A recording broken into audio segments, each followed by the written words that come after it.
Before I start, if you haven't already, hit that subscribe button and let me know your thoughts in the comments. I really want to hear what you think about this one, because it's heavy. It started with a simple text. I was sitting at my desk, scrolling through emails after a long day at work, when my phone buzzed. It was from my wife. Her name popped up on the screen, like it always did, warm and familiar. But the message wasn't warm. It said, "I'm meeting a family friend today." At first, I didn't think much of it. We'd both been busy lately, work, errands, life, but something about the phrasing felt off. Meeting a family friend. No name, no time, just that. My chest tightened, a weird knot forming, as if my instincts were trying to warn me. I shrugged it off. Maybe I was being paranoid, but the unease didn't leave me. Throughout the evening, I tried calling her, just casual, "Hey, how's it going?" calls. She didn't pick up. I texted again. "Everything okay?" No reply. I told myself she was probably busy, but deep down, I felt a gnawing tension. I remembered the way she'd been slightly distant lately, small things that I had brushed off, a smile that didn't quite reach her eyes, laughter that felt rehearsed, little excuses about being tired. The next morning, I woke up early before her and went through my usual routine. Coffee, shower, the smell of cinnamon from the kitchen. Our morning ritual wasn't enough to soothe the pit in my stomach. She wasn't in the kitchen yet, so I went about my day, trying to ignore the growing anxiety. By late morning, I noticed her phone left on the counter. Something inside me hesitated, but curiosity got the better of me. Just a glance.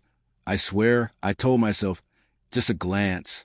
And there it was, a string of messages, hidden under a conversation I hadn't known existed. Not with a family friend, but with someone else.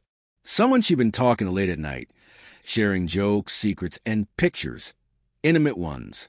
My world slowed down. My hands trembled. I read the messages again, disbelieving, hoping I had misunderstood. But there was no misunderstanding. There was a meeting scheduled yesterday afternoon, the day before she told me she was meeting a family friend. I didn't know what to do. Confront her? Wait. I felt a swirl of anger, heartbreak, confusion. Every memory we'd built together suddenly felt tainted. The way she used to smile when she saw me in the morning. The way she'd laugh at my terrible jokes. Even the little notes she left in my wallet. They all felt like lies now. When she finally came home that evening, I was standing in the living room, hands gripping the edge of the table like it could anchor me to reality. She smiled at me, oblivious, or pretending to be. "Hey, how was your day?" she asked. Her tone casual, almost cheerful. I couldn't speak. My voice was thick. I held up her phone. "Who is this? And why did you lie about meeting a family friend?" Her face changed. I saw the hesitation, the guilt, but also a defensiveness I hadn't expected. "It's not what you think," she said quickly. "I didn't want to hurt you. It didn't mean anything." "Not mean anything?" I whispered, the betrayal cutting through every fiber of me. "You hid months of messages, planned meetups. You lied to me every single day." She looked down, shame written all over her face. I didn't know how to tell you. I didn't want to destroy us. But I can't deny that I was drawn to someone else. We sat there in silence, the kind of silence that feels like it's squeezing your chest. I thought about all the mornings I had kissed her, all the nights I had fallen asleep beside her, thinking we were building something unbreakable. And now, that foundation was gone, crumbling under the weight of her choices. I asked her to leave, not because I wanted to hurt her, but because I needed space to breathe, to think, to process the pain. She tried to reach for me, tears in her eyes, but I stepped back. I realized that love wasn't enough anymore, not when trust had been shattered. The next day, I went through our home, slowly, deliberately. Every picture, every shared note, every memory that had once felt sacred. I touched them, looked at them, and let myself mourn. But in that mourning, I also felt something else. Clarity, self-respect, the understanding that I deserved honesty, loyalty, and love that wasn't half-hearted. It wasn't easy. The heartbreak lingered, gnawing at the edges of my mind.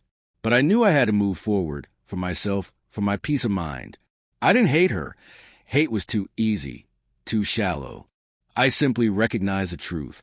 She had chosen a path I could no longer walk with her.